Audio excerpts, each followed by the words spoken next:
Donc, on va apprendre ce matin la parashat Nitzavim, comme on a l'habitude tous les lundis, et on va voir le rapport qu'il y a avec Rosh Hashanah qui arrive bientôt. En fait, il y a une grande question qu'on pose très souvent, c'est qu'est-ce qui nous permet de savoir si la prière, quand on demande quelque chose à Dieu, la prière est écoutée et acceptée ou pas? À quel moment on peut être sûr à 100%? Comment fonctionne une prière? Comment on connaît les lois de la prière? Comment est-ce que Hachem il aime les prières? En fait, on va d'abord voir que dans la parashat Nitzavim, c'est celle qu'on a aujourd'hui, le Midrash nous dit une phrase tout à fait forte. La semaine dernière, nous avons vu dans la paracha des, entre guillemets, malédictions, des moments très forts, des mots très durs. C'était assez compliqué à lire et à entendre. Alors que cette paracha, c'est l'inverse. C'est celle qui nous console, qui nous dit t'inquiète pas, Hachem, de toute façon, maintenant que tu as flippé, maintenant que tu as eu très peur, sache qu'Hachem il va te donner une très bonne année. Donc c'est déjà un commencement vers la Teshuvah pour arriver au bien comme il faut pour Rosh Hashanah. Alors, puisque cette paracha nous dit ne t'inquiète pas, ta prière est exaucée, comment ça fonctionne? Alors il y a plein de détails. Mais déjà, on va essayer de prendre un chemin. Il faut voir que quand on regarde la base de la paracha, c'est écrit Atem Nitzavim Hayom Kulchem. Vous vous trouvez aujourd'hui ici, tous ensemble. La première base pour une prière, c'est être ensemble. Il faut qu'il y ait minyan, il faut qu'on soit 10, il faut qu'on soit ensemble, ça veut dire qu'on vient pour prier. Le 10, il n'est pas venu par hasard, 10. Pourquoi 10 et pas 8 pourquoi 10? Ça c'est une autre question, mais en fait tout simplement parce que lorsqu'Abraham il est venu pour prier, pour essayer de sauver la ville de Sodome et Gomorrhe, Sodome et Amora qui allait être détruit en fin de compte, Abraham il a dit si je trouve 50 justes dans la ville, est-ce que tu épargnes tout le monde? Il a dit oui. Si on trouve 40, oui, il n'y avait pas 40. Si on trouve 30, 20, 15, 10, lorsqu'il s'arrête à 10, il ne demande pas s'il y a 9. Pourquoi? Parce qu'il sait que lorsqu'ils étaient dans l'arche, Dieu il a détruit le monde alors qu'il n'y avait que 9 justes. 9 dans l'arche, pas plus. S'il y avait 10, il y avait peut-être une chance. Mais 9, non. À partir de 10, c'est à ce moment-là que la prière peut être acceptée. Pourquoi? Tout simplement parce que lorsqu'on est 10 personnes, on se trouve un comité, on est ensemble. Comme on est ensemble, la prière est beaucoup plus forte. Parce que Dieu ne peut pas nous juger personnellement. Il est obligé de juger tout le monde ensemble. Et donc, si nous on n'est pas au top, l'autre qui va faire quelque chose de bien va nous remonter le niveau. Et donc, la prière sera plus facilement acceptée. Donc, c'est important d'être dans un minyan. C'est pour cela que pour les fêtes, c'est encore plus important de venir à la synagogue. Parce qu'à ce moment-là, sinon même on n'est pas au top. Étant donné qu'on a fait un effort déjà, donc on a monté de niveau, on est venu. Mais en plus, oui. J'envoie les pizzas. Ouais. C'est light aujourd'hui. Ouais. C'est le premier jour, je crois que. Sans peur, hein, s'il vous plaît. Donc, c'est mon bonjour. Donc,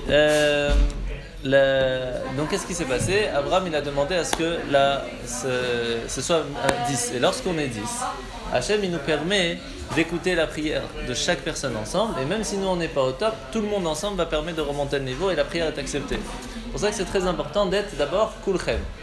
Mais il faut aussi, Atem Nitzavim, il faut aussi se trouver là. Si on reste à la maison, qu'on ne va pas à la Sina, on n'est pas là. Donc comment tu vas faire? Mais il y a une autre question, c'est le mot Hayom. Aujourd'hui. De quel jour on parle d'aujourd'hui? Alors il y a plusieurs réponses. Une des réponses les plus classiques, les plus simples, c'est quand on dit aujourd'hui, c'est aujourd'hui. Ne pose pas la question de ce que tu as fait hier. Ne te pose pas la question qu'est-ce que tu vas faire demain. Pose-toi la question aujourd'hui. Tu veux commencer à faire quelque chose de bien? Commence aujourd'hui. Ça c'est une des bases les plus fondamentales. Mais on va voir quelque chose d'assez intéressant. C'est que il y avait il y avait un businessman, un très très grand millionnaire, qui avait plus de 250 millions dans son compte en banque.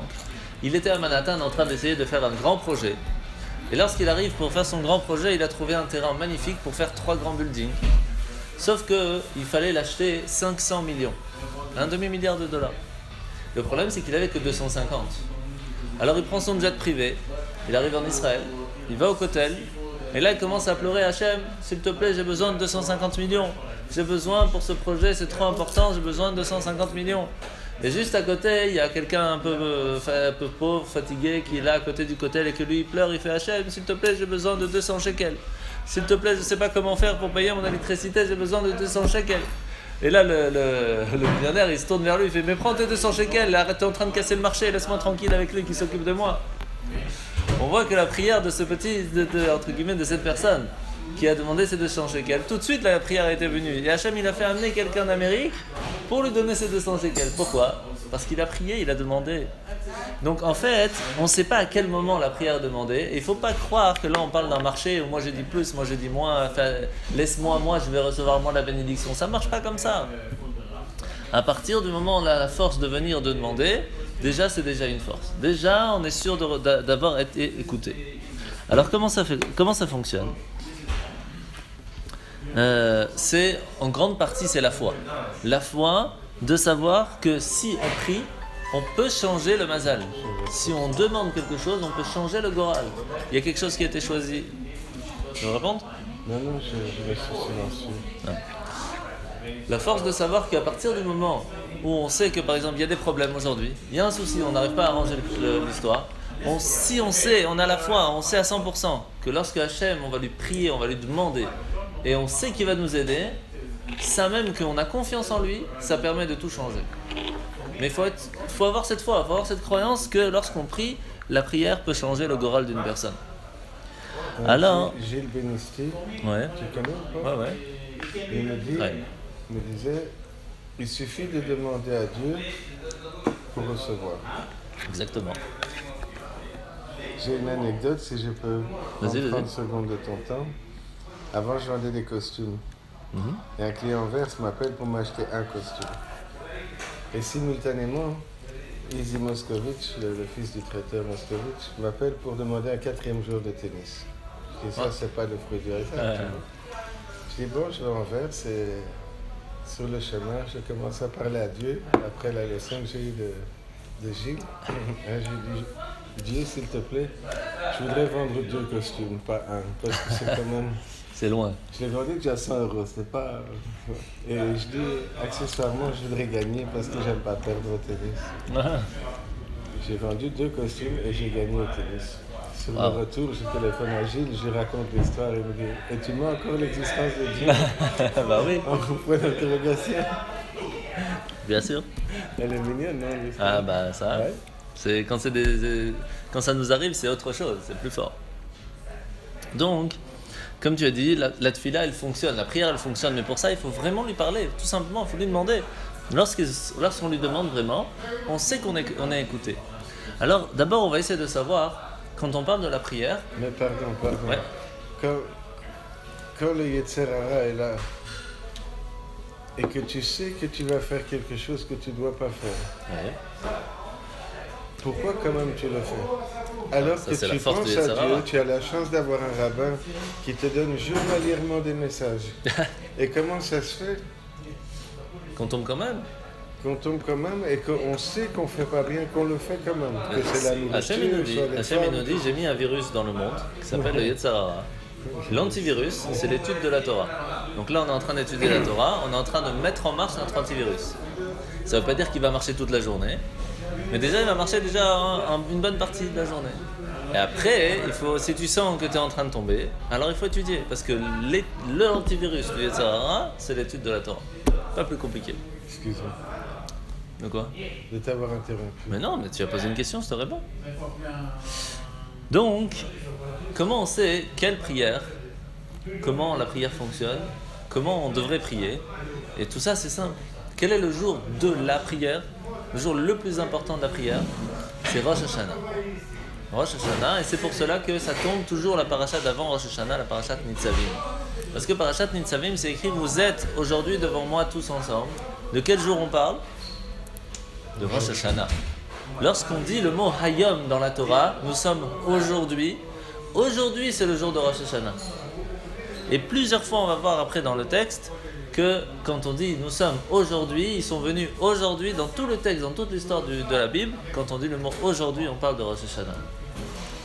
Donc, il faut voir quelles sont les prières de Rosh Hashanah pour comprendre comment faire les prières. Tout ça. Alors, quelle est la lecture de la Torah de Rosh Hashanah? Quelle est la prière qu'on fait lorsqu'on rappelle à Dieu, donc on a lu la Torah? C'est la prière tout simplement que Sarah pleure et demande avec Abraham ensemble d'avoir un enfant. Ça fait 90 ans qu'ils sont ensemble. Ils n'ont pas d'enfant. Ils pleurent, ils demandent. 90 ans plus tard, quand Sarah elle a 90 ans, elle va avoir un petit garçon qui va s'appeler Yitzhak. Donc on voit qu'une personne a prié, et même à 90 ans, elle a réussi à avoir un enfant. En plus, il faut savoir quelque chose d'extraordinaire. Hein? À 90 ans. À 90 ans, ouais. Et c'est pire que ça encore. C'est que Sarah, elle avait quoi? Sarah, c'est pas seulement elle était stérile, elle avait pas d'utérus. Donc c'était même pas possible. Et c'est lorsque Hachem lui a dit tu ne t'appelleras plus Sarai, mais Sarah, elle lui a changé son prénom, elle a changé de mazal, grâce à sa prière elle a changé de mazal, elle a changé de destin, et elle a réussi à avoir un enfant à 90 ans. On apprend donc de Rosh Hashanah que la force de la prière nous permet de changer le mazal, le destin d'une personne. Pour ça il faut prier. Alors comment faire? Alors, on va voir la Haftara qui vient toujours parler en rapport avec la tfila de la paracha, c'est celle de Hana. Lorsqu'on parle de la tfila en règle générale dans la Bible, la prière la plus importante, celle qui est la plus forte, c'est celle de Hana. C'est quoi l'histoire de Hana? Hana était mariée avec un monsieur qui s'appelait Elkana. Ce monsieur Elkana était un prophète. Il y avait beaucoup de prophètes dans ces temps-là, mais pas tous avaient la prophétie, pas tous avaient reçu la chance d'être écrits dans la Bible en tant que prophète. Pourquoi il a reçu ce mérite? Tout simplement parce que tous les ans, à chaque fois qu'il y avait les 3 fêtes, que ce soit Pessah, Shavuot ou Sukkot, lui il habitait juste à côté de Shiloh. Shiloh c'est là où il y avait le temple, parce qu'il n'était pas à Jérusalem tout de suite, d'abord il était à Shiloh. Qu'est-ce qu'il faisait? Il sortait de chez lui, il allait voir tous les villages autour, et il disait, vous savez, il faut aller bientôt au temple, c'est bientôt Pessah. Ah, mais tu n'as pas de quoi manger si tu vas aller là-bas, tu n'as pas de quoi dormir, tu as peur pour ta maison, t'inquiète pas, je te paye un garde pour ta maison, je te donne à manger, je te donne à dormir, suis-moi, on va au temple pour prier à Dieu pour les fêtes. Et il faisait tous les villages, et tous ceux qui n'avaient pas la possibilité de venir, il les tirait, il les amenait, il s'occupait d'eux, il leur payait tout. C'est extraordinaire, tous les ans, 3 fois par an, c'est extraordinaire. Et donc il a mérité d'être marié avec une femme extraordinaire qui s'appelait Hana, qui était elle-même prophète. Mais le problème c'est que Hana était stérile. Elle n'arrivait pas à avoir d'enfant. Et pendant très très longtemps elle n'arrivait pas. Alors au bout d'un moment elle a dit, je vais faire comme mon ancêtre. Qu'est-ce qu'elle a fait Sarah lorsqu'elle n'a pas réussi à avoir d'enfant? Elle a dit à Abraham, prends une autre femme. Comme ça tu auras au moins des enfants. Et ça va ouvrir la porte que peut-être moi aussi je vais avoir des enfants. Et donc, qu'est-ce qu'elle a fait Sarah? Elle a donné Agar à Abraham, qui va avoir Ishmaël. Mais en fin de compte, Sarah, elle va avoir Yitzhak. Qu'est-ce qu'elle va faire Hana? Elle va dire à Elkana, prends Pnina pour épouse, qui était quand même quelqu'un de bien. Elle va avoir plusieurs enfants. En fin de compte, elle va avoir plus d'une dizaine d'enfants. Mais pendant 19 ans, elle va lui faire baver quelque chose d'extraordinaire. Pnina, en fait, elle ne faisait pas ça méchamment. Elle savait que si Hana, elle priait vraiment, elle priait de tout cœur, il n'y a aucune prière qui n'est pas écoutée par Dieu. Ce qui fait que s'il y a un moment où Hana elle va pleurer, mais à fond, c'est sûr qu'elle va avoir un enfant. 100%. Alors, qu'est-ce qu'elle a fait? Le matin, elle se levait et elle préparait ses enfants, Pnina. Elle disait à Hana, c'est bon, j'ai préparé mes enfants, les tiens sont prêts? Ah non, c'est vrai, t'as pas d'enfants, pardon. Viens, on prépare le repas pour tout le monde, pour les enfants. Ah non, c'est vrai, t'as pas d'enfants. Viens, on va au magasin, on va acheter des habits. Ah non, t'as pas d'enfants. Et comme ça, ça fait peur, c'est triste, c'est pas gentil. Mais tout ça, elle le faisait pas parce qu'elle voulait lui faire du mal. Elle voulait la faire pleurer pour qu'elle demande vraiment avec des pleurs. Et lorsqu'une femme pleure et qu'elle demande quelque chose, Dieu l'écoute. Après 19 ans, c'est long 19 ans. 19 ans de pleurs. Elle arrive un jour de Rosh Hashanah, comme on va voir dans le texte, lorsqu'elle arrive à Rosh Hashanah. Pourtant, normalement, il ne faut pas aller au temple à Rosh Hashanah. Quand est-ce qu'on allait au temple? Pessah, Shavuot, Sukkot. À Rosh Hashanah, c'était pas obligé. Et pourtant, Elkana, il se prenait sur lui d'aller aussi à Rosh Hashanah. Donc on voit déjà la première chose pour pouvoir que notre prière soit écoutée, il ne faut pas aller que quand on est obligé. Il faut aller même quand on n'est pas obligé. Il faut d'abord faire un effort plus que ce qu'on a l'habitude. Ça, c'est la première étape. Après, on arrive là-bas, et Hana, elle pleure. Elkana va lui dire une phrase très très très dure. Très très dure. Oui et non en fait. Il va lui dire, regarde, si tu pleures parce que tu n'as pas d'enfant, parce que là-haut, quand tu vas être dans le ciel, il n'y a personne qui pourra dire Kaddish pour toi. Il n'y aura personne qui pourra... tu n'auras pas de continuité, tu n'auras pas un enfant qui va pouvoir étudier pour toi, pour ton âme. Alors ne t'inquiète pas, parce que rien que par mon mérite à moi personnel, en tant que mari, je rattrape tous ces manques, étant donné qu'il était prophète. Donc il a quand même une force. Hana, elle a compris quelque chose ici. Elle a compris que c'est vrai que de ce côté-là spirituel, c'est ok. Mais elle a compris aussi que Elkana ne priait pas à 100% pour elle. Puisque ça lui suffisait. Donc, elle s'est dit, la seule personne sur qui je peux compter pour que ma prière soit exaucée, c'est sur moi-même. Et là, elle s'est lâchée complètement dans ses pleurs. Et elle arrive au temple, et elle se lâche, elle se lâche, elle se lâche. Et là, il y a 3 détails qui sont marqués, qui normalement, en général, on ne marque pas les détails de comment était une prière. Spécialement là, ça va être marqué. Et c'est comme ça qu'on va apprendre comment est-ce qu'une prière fonctionne. Premier détail, c'est qu'elle a prié avec le cœur. Elle a pleuré, c'est pas simplement elle a dit des mots, elle a vraiment demandé avec son cœur. La deuxième chose qui est marquée, Sfatea Naot, ses lèvres bougeaient. De là on apprend que si on lit la prière avec les yeux, c'est pas appelé une prière. Il faut que les lèvres bougent. Et troisièmement, c'était silencieux. Elle s'entendait mais pas les autres. À quel moment on fait ça? Lorsqu'on est dans la Hamida, on doit faire à voix basse, que nous on s'entend, mais les autres n'entendent pas. Donc on apprend 3 choses que pour une prière soit acceptée. C'est que 1, il faut prier avec cœur, pas simplement dire des mots. Donc il faut comprendre ce qu'on dit, sinon tu ne peux pas prier avec le cœur. Numéro 2, c'est que les lèvres doivent bouger. Et numéro 3, c'est que quand on fait la Hamida, on doit la faire de façon silencieuse. Parce que ça doit être personnel, ce sont des demandes personnelles. Toi tu demandes à Dieu? Bien sûr, tout le temps. Tu peux me donner un exemple de ce que tu lui demandes? Que tu arrives à l'heure et tu es arrivé. On est arrivé à l'heure, on va faire ça. Je suis arrivé en retard. Oui, mais on est arrivé à l'heure, c'est ça le plus important. Chaque petite chose de la vie. Tu demandes la santé? Bien sûr, la santé, la réussite, le plaisir des enfants qui réussissent à l'école, qui sont en bonne santé, que ma femme va bien, qu'elle soit en bonne santé, qu'on puisse avancer, qu'on ait à apprendre à ça, que ma chère revienne, qu'on puisse se retrouver plein au shiur le lundi, tout. Et toi, tu demandes? Tout. On peut pas vivre sans Hachem, c'est pas possible. Je demande d'avoir tout pour pas être dans le besoin, sur aucun point. Fait. Et tu reçois? Oui, rien que la preuve de mon existence, c'est que je reçois. Voilà.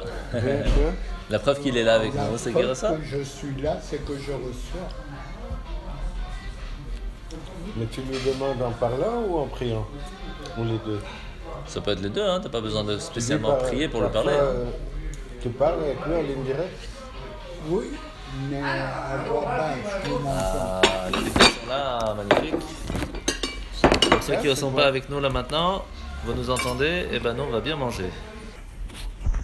Donc, on est en train de manger une bonne pizza 4 fromages, et on va continuer sur le cours. Alors,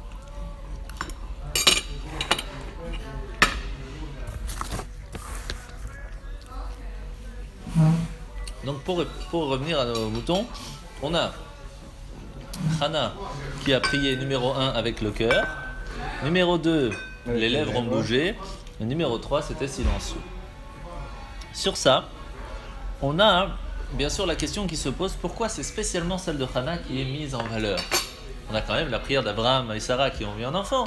On a quand même la prière de Yitzhak et Rivka qui voulaient avoir des enfants, qui ont eu des enfants. Alors pourquoi spécialement celle de Hana? Alors en fait, on voit premièrement que Hana, elle a prié, c'était quand? Rosh Hashanah. Puisqu'on dit que c'était Hayom. Entendu le mot Hayom, c'est Rosh Hashanah. Et pourtant, Sarah, c'est quand qu'elle a prié? Aussi Rosh Hashanah. Et Rivka, quand elle a prié, c'était quand? Et Rachel, même chose. Donc on voit que Rosh Hashanah, c'est le moment où on peut changer son destin. Que quelqu'un qui n'arrivait pas à avoir d'enfant, qui n'arrivait pas à avoir de parnassa, qui n'arrivait pas... Tout le changement du destin se fait un jour dans l'année. Le jour de Rosh Hashanah. Et si on prie et qu'on fait ça comme il faut, on peut tout changer. Et c'est pour cela que la première chose à faire, c'est quoi? C'est de aller le jour de Rosh Hashanah, alors que c'est pas une obligation en soi, entre guillemets. Puisque quand on allait au temple, c'était Pessah, Shavuot, Sukkot, pas Rosh Hashanah. Mais il y avait d'autres qui venaient Rosh Hashanah, parce qu'ils ont compris l'importance du jour de Rosh Hashanah. Pour vous donner une petite idée de la force de la prière, Il y a une histoire assez connue qu'on raconte très souvent lorsqu'on parle de la prière. C'est l'histoire d'une personne qui se lève un matin et qui reçoit un coup de fil de la maison de retraite en lui disant « Sachez, madame, que votre maman est partie ». Alors ils sont tristes, ils organisent l'enterrement, ils enterrent, et ils sont dans les Shivas. Et deuxième jour de Shiva arrive, qui sait qu'est-ce qui se passe? Le téléphone sonne. Qui c'est qui appelle? Sa maman. Aïe. Alors le stress, c'est quoi? C'est un fantôme? C'est quoi le plan? Qu'est-ce qui s'est passé? Alors elle dit, mais je sais pas, il faut qu'on appelle la maison de retraite. Et ils appellent, ils font, mais on s'est trompé. La dame que vous avez enterrée, c'est pas votre maman. C'était une autre dame, mais on s'est trompé dans les noms. Et elle a été enterrée à sa place. Votre maman, elle est vivante, Baruch Hashem. Bon, bien sûr, il s'excuse, etc. Alors qu'est-ce qu'elle fait tout de suite, la maison de retraite? Elle dit, on va contacter les enfants de cette maman qui vient d'être enterrée. Ils appellent le fils. Et il dit, voilà, sachez que votre maman, elle est partie. Alors il dit, ah, bon, c'est pas grave, vous pouvez aller la faire incinérer. Il dit, comment ça incinérer? Ça fait déjà 2-3 jours qu'elle est déjà enterrée. Il dit, comment ça c'est possible? Il dit, mais elle lui explique l'histoire, il y a eu un changement de nom, etc. Il dit, je vais vous dire quelque chose. Ma mère, elle est très religieuse et pour moi, elle était primitive. Elle pensait que c'était important de faire l'enterrement. Et moi, je lui ai promis que non. Et elle m'a dit qu'elle allait prier toute la fin de sa vie pour être enterrée. Et la prière a fait qu'en fin de compte, elle a été enterrée. Puisque sa prière a été exaucée, alors je la laisse là où elle est. Ah oui, d'accord. Vous imaginez comment Hachem il a géré les choses pour que cette personne qui a prié, qui a demandé, puisse être enterrée dignement. Donc on voit vraiment que la prière a une force. Pourtant, on voit qu'Abraham a prié pour avoir un enfant, mais il a eu 2 enfants. Il a eu un enfant qui était Ishmaël, qui est parti un peu en cacahuète, et Yitzhak, hello, bonjour, et Yitzhak était un tzaddik. Yitzhak, il a aussi prié avec Rivka, mais tout va bien? C'est un plaisir de vous voir. Installez-vous. Bonjour. Yitzhak aussi, il a eu des enfants en fin de compte alors que Rivka était stérile. Mais il a eu qui? Esav qui est parti en cacahuète. Et Yaakov qui est devenu un tzaddik. Pourtant, on voit quelque chose d'extraordinaire. C'est que Hana, lorsqu'elle prie, elle ne demande pas seulement d'avoir un enfant, elle demande d'avoir un enfant qui sera nazir, qui sera un tzaddik, qui sera quelqu'un de bien. Sa prière était complète. On ne peut pas s'arrêter à demander une chose qui est physique et matérielle. Si on veut que cette prière soit complète, on se doit que cette chose matérielle que nous demandons soit attachée à la spiritualité. Et c'est ça, en fin de compte, une des bases de la prière. C'est pour cela que Hiskiyahu, par exemple, eh bien, Wanavi vient voir Hiskiyahu Amelach, il vient lui dire, sache que c'est prévu que tu pars, ça y est, ton temps est fixé. Il dit pourquoi? Il dit parce que tu n'as pas eu d'enfant. Il dit je sais, mais j'ai fait exprès. Il dit pourquoi? Il dit parce que j'ai vu dans l'avenir qu'un des enfants de ce roi allait devenir quelqu'un de vraiment pas bien, une catastrophe. Alors il dit je préfère ne pas avoir d'enfant que d'avoir un enfant qui va me casser la baraque. Donc qu'est-ce qu'il va faire? Il va pas avoir d'enfant. Et Yohanavi lui a dit c'est pas ton problème de savoir ce qu'il y a dans l'avenir. Toi on t'a demandé une mitzvah, c'est d'avoir des enfants. Le reste c'est le bon Dieu qui doit gérer, pas toi. Alors il se tourne vers le mur et il demande à Hachem pardon. À partir de maintenant je vais me marier, je vais avoir des enfants. Par cette demande de pardon et cette prière vue avec cœur, il a gagné 15 ans de vie. Et il a eu des enfants. Et malheureusement, un de ses enfants plus tard va être une catastrophe. C'est Ménaché, le roi Ménaché. Qui malheureusement, même Agmara elle dit c'est le pire. Le pire qui a pu arriver. Pourtant, la question elle se pose. D'un côté, il a prié, il a réussi à gagner 15 ans de vie. De l'autre côté, pourquoi il n'a pas prié alors que son enfant ne soit pas rachat? Il n'a pas prié de ça. Peut-être ça aurait fonctionné. C'est le problème est là. C'est qu'à ce moment-là, il a prié pourquoi? Pour lui, pour la façon physique, façon matérielle. Mais il a oublié le moment le plus important, la partie spirituelle. Alors que Hana, vous voulez une pizza? Allez faire Netilat, allez-y. Faites Netilat, allez-y. Mais j'ai pas envie. C'est juste pas longtemps Ah, manger. pas de problème. Vous voulez boire quelque chose peut-être? Ah oui. Oui? C'est quoi ça? Qu'est-ce que vous voulez? C'est quoi ça? Coca. Quoi? Un coca? Il y a un monsieur qui voudrait un petit coca, s'il te plaît. Merci, hein. Et donc on voit que Hana, elle, lorsqu'elle a prié pour avoir un fils qui va s'appeler Shmuel, le prophète Shmuel, elle va pas simplement pleurer et demander un enfant. Elle va dire dans sa promesse, dans son éder, elle va dire si j'ai un enfant, je te promets qu'il sera nazir, qu'il sera consacré à Dieu, qu'il va s'occuper que de la Torah, qu'il sera toujours pour toi, qu'il sera ton envoyé sur terre. Et donc à ce moment-là, la prière était complète. C'est pour cela que lorsqu'on arrive le jour de Rosh Hashanah, par exemple, et qu'on dit Hachem, Hachem, donne-moi la santé s'il te plaît. Alors il va nous demander la question, mais pourquoi ? Pourquoi tu veux la santé ? Qu'est-ce que tu vas en faire de cette santé ? Et si on lui dit, moi je vais aller m'amuser, je vais aller en boîte, je vais aller faire truc, alors peut-être il va donner, peut-être il va pas donner. Mais si par contre on dit j'ai besoin de cette santé parce que j'ai envie de me préparer à aller à la tefila le matin, j'ai besoin de cette santé pour pouvoir aller à la synagogue tous les Shabbats, j'ai besoin de cette santé pour pouvoir aller faire des cours, j'ai besoin de cette santé pour aller travailler et que cet argent je vais la partager avec des gens qui en ont besoin. Donc j'ai besoin aussi de Parnassa, pas de Parnassa seulement pour moi et ma famille, Parnassa pour pouvoir aussi partager avec ceux qui en ont besoin. Lorsqu'on fait cette prière et qu'on ne pense pas qu'à nous, qu'on pense aux autres, qu'on met une force spirituelle dedans, alors ça ressemble à celle de Hana. Et c'est pour cela seulement que le jour de Rosh Hashanah, cette prière peut être acceptée. C'est pour cela que c'est le jour de Rosh Hashanah qu'on lit la Haftara de Hana, parce que c'est elle qui nous apprend comment il faut faire la prière. Et la preuve de ça, c'est que lorsqu'on regarde dans la Gemara, on nous dit que le fils de Hana, en fin de compte, va être considéré comme Moshe et Aaron. La force du Shmuel, du fils de Hana, est considérée comme Moshe et Aaron. Qu'est-ce que ça veut dire ? Oh, ici, on n'est jamais en retard. C'est ça qui est extraordinaire. Il y a toujours de la pizza chaude. Je suis chez le médecin, tu peux venir plus tôt. Bonjour. Fais l'étudiante et installe-toi. Et donc, c'est pour ça que la Gemara nous dit, la Talmud nous dit que Shmuel est considéré comme Moshe et Aaron. C'est-à-dire que c'est pas considéré que comme Moshe, que comme un dirigeant, pas que comme Aaron, quelqu'un de spirituel. C'est Moshe et Aaron. Il a la partie physique d'exister, de faire ce qu'il faut dans le monde, mais il a la partie spirituelle qui va être proche de Dieu. Ça, c'est la prière qu'on doit avoir. C'est comme ça qu'on doit demander. Si on demande simplement j'ai besoin de santé, pas sûr qu'on a accepté. Si je demande j'ai besoin de Parnassa, pas sûr on a accepté. Mais si on demande j'ai besoin de santé pour pouvoir faire des bonnes choses avec, si je demande j'ai besoin de Parnassa pour pouvoir partager ce que je vais recevoir, là la prière est acceptée. Et c'est quand le meilleur moment pour recevoir, c'est le moment où on peut changer son destin. Que même quelqu'un qui pendant les dernières années, il n'arrivait rien à faire, que c'était la santé catastrophe, que ce soit la Parnassa catastrophe. Du jour au lendemain, tout peut changer, tout le destin peut changer. Par qui ? Par quoi ? Le jour de Rosh Hashanah. Pour ça que c'est écrit Atem Nitzavim Hayom. Le jour où Hana a prié, c'était Hayom. Hayom, c'est Rosh Hashanah. Et la preuve, oui. Et quelle est la prière que Hana a fait? Ouais. C'est ça? Ouais, exactement. On va le lire le jour de Rosh Hashanah. Bonjour.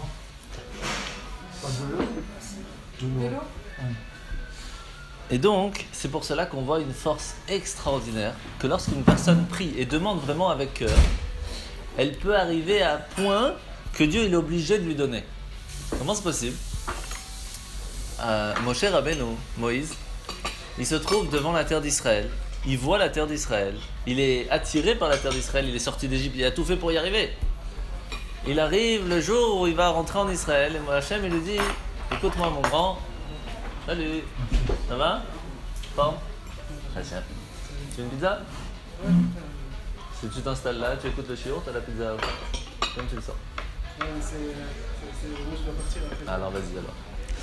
Donc, avec plaisir. Donc, de Mali. Ah, sympa. Donc, qu'est-ce qui se passe ? On était où ? Moshe Rabbeinu, il est devant Israël. Ah oui, donc Moshe Rabbeinu, merci, heureusement que tu es là. Donc, Moshe Rabbeinu est devant Israël et il dit à Hachem, Hachem, laisse-moi rentrer en Israël. Et Hachem lui dit non. Mais s'il te plaît, laisse-moi rentrer. Non. Mais allez, s'il te plaît, laisse-moi rentrer. Non. Combien de fois il va lui dire cette phrase ? Chaque fois. 515 fois. Oui. Va être Hanan. Pourquoi 515 ? Parce que c'est va être Hanan. C'est le mot va être Hanan. Il a supplié. C'est-à-dire 515 fois, c'est le moment où on supplie. Hachem, après 515 fois, il va lui dire Moshe, tais-toi.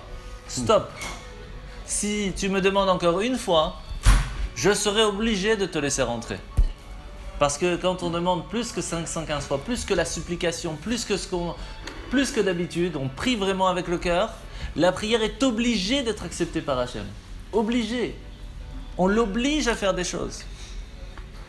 Et qu'est-ce qui fait Moshe quelqu'un d'extraordinaire? Parce que sinon on nous dit, voilà, si tu as demandé 516 fois, tu vas gagner 1 milliard cette année, tu vas pas t'arrêter, même à 600 que tu vas faire, il n'y a pas de problème. Et Moshe, qu'est-ce qu'il fait? Il s'arrête. Extraordinaire. Comment c'est possible? Il s'arrête. Pourquoi il s'arrête? Parce que Hachem lui a demandé. C'est fou quand même. C'est fou, c'est quand même fort. Hachem, il nous dit, le jour de Rosh Hashanah, ne t'arrête pas. Demande. Tout ce que tu veux, tu demandes. Alors, jeudi soir, ce jeudi à 20h, on va apprendre les secrets du shofar. Il y a un truc qui est extraordinaire, qu'on dit dans la paracha de Rosh Hashanah, on dit « En domelach ». Il y a Hachem, il n'y a pas comme lui, il ressemble à personne. Ça veut dire quoi? On sait très bien que Dieu ne ressemble à personne. Il faut essayer de comprendre. Tout le temps, tu vas manger quand? T'inquiète pas pour moi. Un jour, t'inquiète, no stress. C'est quoi la force d'un roi? Un roi, le jour de son couronnement. Imaginez le plan, hein. Il y a tous les tanks qui passent, les avions qui passent, les soldats qui passent. Tout le monde vient avec les drapeaux. Ouais, le roi, c'est le nouveau roi, c'est son anniversaire du couronnement, c'est la fête, tout le monde est là, il y a les gardes du corps qui sont là. Et qui c'est qu'on voit? Un petit monsieur tout gentil qui monte sur la bima, qui monte sur l'estrade, qui vient voir le roi et dit « Monsieur le roi, vous savez, je viens de faire un crédit à la maison, je voudrais que tu m'aides à payer, tu peux pas m'aider ?» Tu sais, j'ai cassé ma voiture, faut que tu m'aides à réparer la voiture. Qu'est-ce qu'il va faire le roi? Dis-moi, tu peux pas me dire ça demain? On est en plein couronnement, qu'est-ce que tu viens m'embêter maintenant?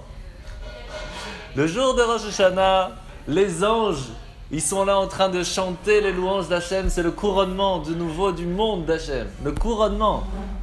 On est en train de prier, on est en train de dire Hachem, c'est toi le Dieu du monde, c'est toi qui gères le monde, c'est ton couronnement. Les animaux chantent. Et donc il y a un petit juif qui arrive le jour du couronnement. Et qu'est-ce qu'il fait? Il dit Hachem, je suis venu le jour de Rosh Hashanah, j'ai besoin que tu me répares ma voiture s'il te plaît. J'ai un problème à l'école, je ne sais pas trop comment faire, il faut que tu m'aides par-ci, il faut que tu m'aides par-là, j'ai besoin pour le boulot. C'est extraordinaire, extraordinaire. Et qu'est-ce qu'il nous dit Hachem? Le pire, c'est pas ça.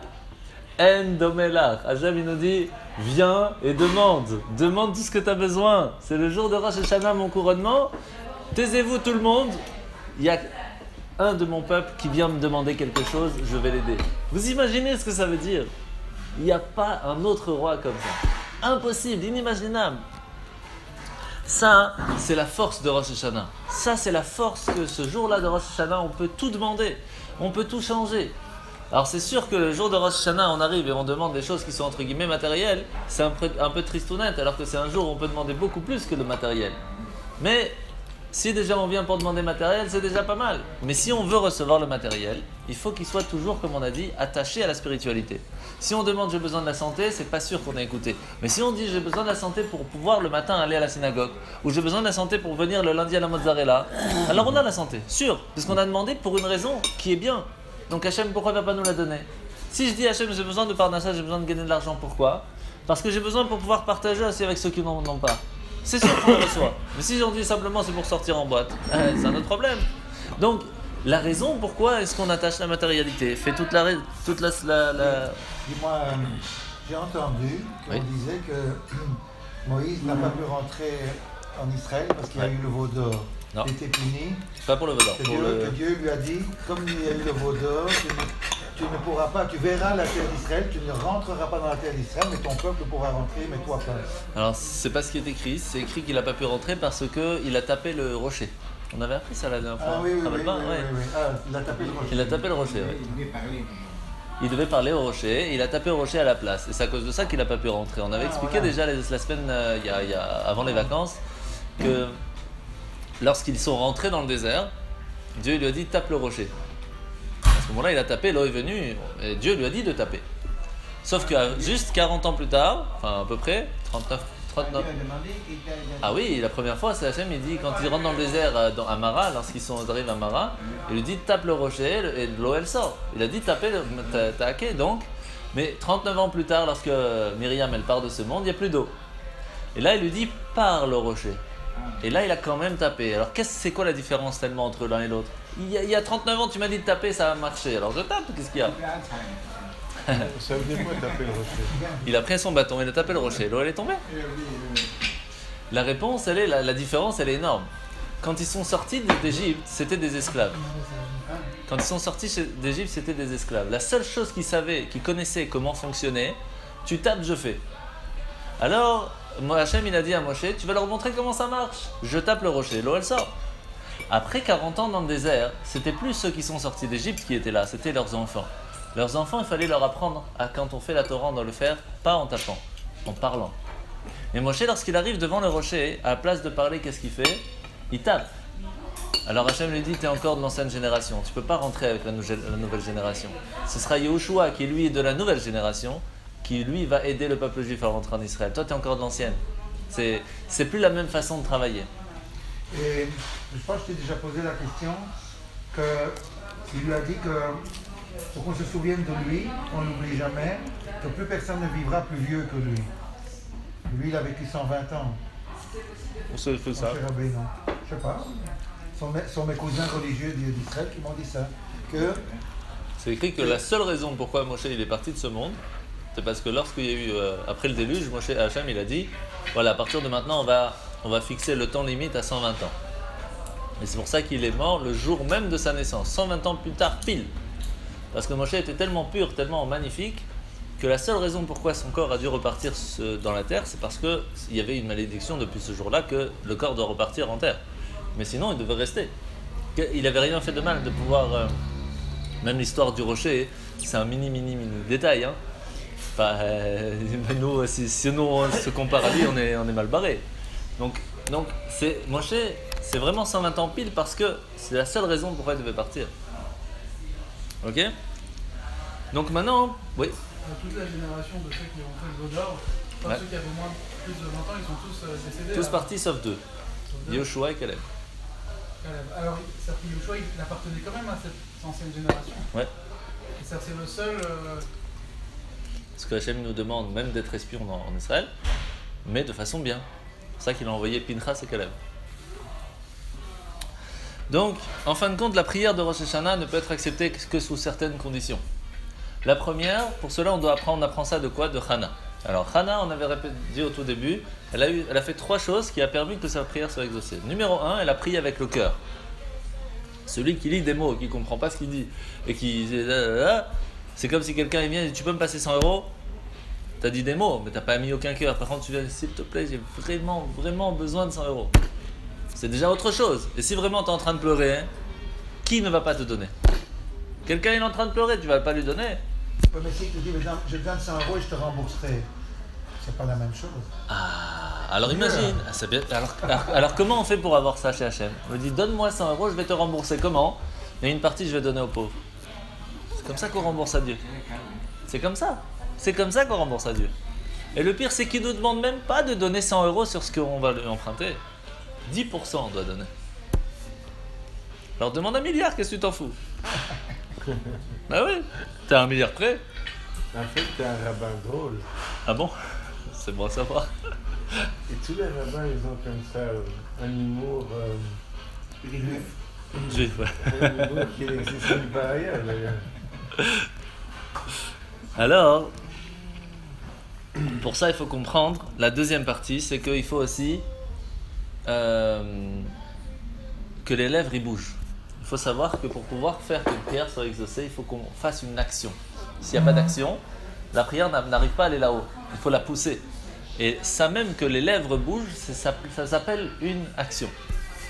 Après, il y en a d'autres que pour faire les actions, ils sont en train de bouger comme ça. Le corps, il bouge. Les tzitzit, ils vont de la droite à gauche. Les tefilines, ils sont en train de sauter. Chacun a sa façon de bouger. Mais il faut que les lèvres bougent.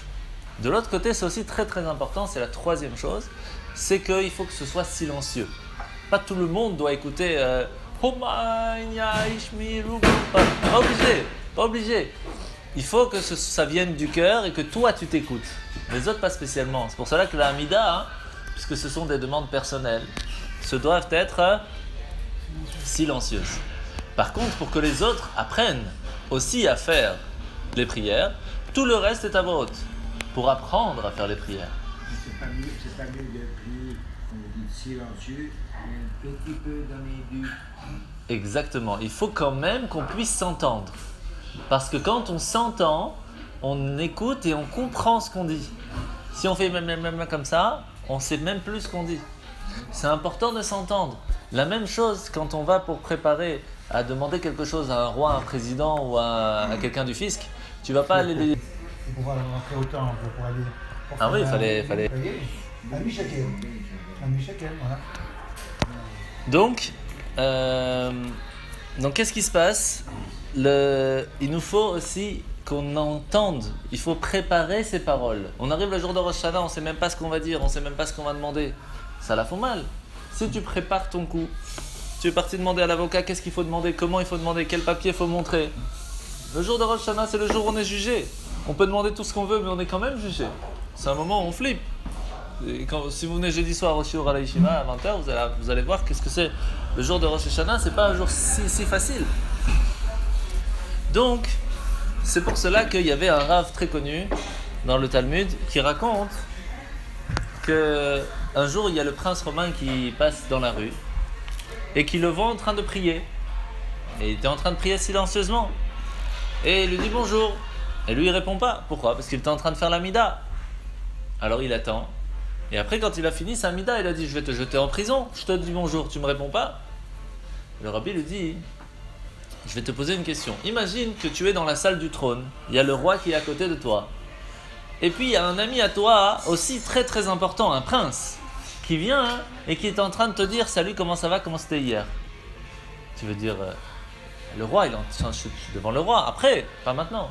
Il dit, bien sûr, jamais je vais pouvoir un jour parler même à un prince s'il y a le roi devant moi. Il me dit, c'est la même chose. Quand je suis en train de prier, je suis devant le roi des rois. Comment veux-tu que je parle à un prince? Tu peux être le plus grand prince du monde. Je suis devant le roi des rois. Il a beaucoup aimé et il l'a laissé tranquille. S'il avait tapé, il aurait tué. Il y a eu une histoire où il l'a tapé à mort. Il y a eu une histoire comme ça. Donc on voit que le Maguide de Mezritch, on va finir avec ça. Le Maguide de Mezritch, lorsqu'il était... avant qu'il connaisse le Baal Shem Tov, c'était quelqu'un qui connaissait beaucoup de Kabbale, qui était quelqu'un d'extraordinaire, un grand rabbi. Et il avait une façon de prier tout à fait spéciale. Tout le monde voyait que sa façon de prier était très spéciale. Lorsqu'il a appris à connaître le Baal Shem Tov, on voyait que sa prière était encore plus longue et encore plus spéciale. Alors on lui a dit, attends, avant que tu le connaisses, tu connaissais tous les secrets de la Kabbale, du Harizal, de comment chaque mot, chaque lettre de la prière a une façon et une façon de le dire et pourquoi, etc. Quelle différence? T'as rien appris de plus? Alors il dit, je vais te poser une question. Lorsque tu dois aller dans telle ville pour aller voir telle personne, pour acheter telle chose pour pouvoir la revendre. Tu vas à Paris pour acheter des vêtements pour les revendre après. Pourquoi tu t'arrêtes pas dans la route? Tu réfléchis, tu dis, je suis maintenant à Paris, je suis en train d'acheter, je suis en train de revenir. Ça suffit? Quand la pensée elle est quelque part, la personne se trouve là-bas. Ça suffit? Je dis, mais non, il faut quand même que j'aille acheter les affaires, je dois les prendre avec moi, sinon je pourrais jamais les revendre. Mais c'est la même chose. Avant, lorsque je priais, j'avais tout en pensée. Toutes les bénédictions, ils étaient devant moi. Je les prenais avec moi en pensée. Quand j'ai appris avec le Baal Shem Tov, je n'ai pas appris à les penser. J'ai appris à les prendre. J'ai appris à les attraper et à les ramener avec moi. Ça, c'est la différence dans une prière. C'est pas que théorique, c'est pas que dans la pensée. On doit être dans la prière attaché à un niveau de Dieu. On doit être en train de parler à Dieu comme s'il était devant nous. Vous imaginez ce que ça veut dire? De dire à Hachem, je suis maintenant devant toi, je te demande ça, je prends, je me sers. C'est aujourd'hui Rosh Hashanah, j'ai besoin d'un milliard, je prends, je mets dans mon sac. Il n'y a pas de je suis en train de peut-être penser, je prends, c'est tout, Adkan. Ça, c'est comme ça que la prière doit fonctionner. Et pour ça, il y a 3 conditions. Première, de prier avec cœur, de vraiment réfléchir avant comment est-ce que je vais prier, qu'est-ce que la prière, comment est-ce que je vais dire. Ah bah tiens. Ronnie, 2 fois par jour, on se voit maintenant. C'est trop. bon, C'est trop. C'est trop. Ça y est, c'est fini. On oublie. Viens au La shiur. deuxième- C'est une bonne personne. Viens Bon, au shiur. Viens au Et shiur. je dois aller au travail. Ah, aussi. D'abord le C'est shiur, pas après vrai le pour rien. travail. D'ailleurs, je vous interromps. C'est pas La deuxième chose après qu'on a compris qu'il fallait avec cœur, c'est comme on a dit, il faut se préparer, il faut savoir réfléchir qu'est-ce qu'on va dire à Dieu. Tu arrives le jour de Rosh Hashanah, il faut quand même lui demander, savoir quoi dire. La deuxième chose, c'est il faut que les lèvres bougent, ça veut dire il faut faire une action. Tu dis à Hachem, ok j'ai besoin de ça, montre-moi pourquoi tu vas. Tu me dis tu as besoin d'argent, montre-moi avant Rosh Hashanah que tu l'as utilisé pour aider les autres. Parce que tu arrives le jour de Rosh Hashanah, t'inquiète. Donne-moi 1 milliard, t'inquiète, il y a une partie qui va pour les pauvres. Viens, on regarde dans l'année si tu as partagé. Si tu as partagé, ça montre que l'année prochaine, si je te donne, tu vas le faire. Mais si tu n'as pas partagé avant, comment tu veux que je te croie que tu vas le donner après? Donc c'est maintenant, pas demain, aussi demain, mais maintenant. Maintenant, avant Rosh Hashanah, c'est là qu'il faut montrer le bon exemple. Dire Hachem, regarde, peut-être toute l'année, j'ai pas vraiment partagé, j'étais pas au top, j'étais pas tout le temps la Sina, j'étais pas tout le temps en cours. C'est vrai, mais regarde, je suis venu aujourd'hui. Et la preuve, donc j'ai besoin de santé pour venir le lundi à la mozzarella. Rien que pour ça, tu dois me donner la santé, c'est tout. Il n'y a même pas à discuter. Et là, on a la santé. Tous les lundis matin, tu vas voir, tu es au top de chez top. Et si tu dis j'ai besoin aussi du jeudi, alors tu auras le jeudi. Parce que jeudi soir, il y a cours. Si tu dis j'ai besoin de toute la semaine, alors tu dis tous les jours, je reçois un petit WhatsApp de 3-4 minutes et j'écoute, j'ai besoin de santé pour appuyer sur le bouton pour écouter le WhatsApp de Mordechai qui m'envoie tous les jours. J'ai besoin, on a besoin de ça. J'ai besoin de Parnassa parce que cette Parnassa, j'en fais profiter d'autres. Donc je reçois la Parnassa. Parce qu'on est quand même pas mal de gens généreux qui sont sur la paille. Hein. Ah oui, de ça, c'est certain. C'est certain. Généreux, et tu sais quoi? Que Dieu te le rende, tu vois, te récompense. Eh bien, tu sais quoi, je vais te dire mieux encore. On a appris déjà, t'as pas le droit de dire Hachem, si je te fais ça, tu me donnes ça. T'as pas le droit. Non, je suis d'accord. Il y a une seule chose que tu as le droit de faire. C'est tu dis Hachem, je donne 10% de mes gains aux pauvres, tu te dois de me rendre riche et heureux.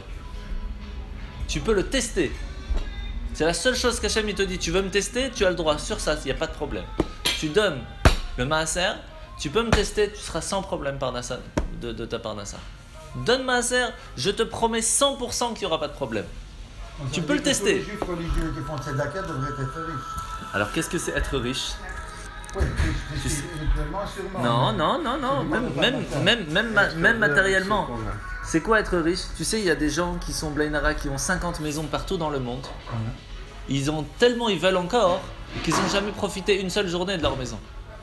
T'as des gens qui louent et qui n'ont pas de maison, et pourtant ils sont tout le temps chez eux et ils profitent d'être en famille tout le temps. Et ils sont heureux. C'est qui le plus riche là-dedans? Parce qu'après 70, 80, 120 ans même, qui c'est qui a profité de sa richesse? Le mec il est peut-être ultra milliardaire, les enfants ils vont se tuer pour avoir l'oseille, tout va partir en fin de compte chez le fisc, il n'y aura plus rien. Et qui c'est qui va profiter de l'argent alors? Personne. Alors que... Hein? L'État, bien sûr.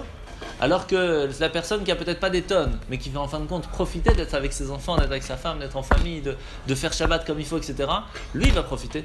Ouais, mais il aura peut-être pas tout, mais il va beaucoup plus profiter. C'est pas parce que tu es pas riche que tu profites ou que tu es riche que tu profites pas.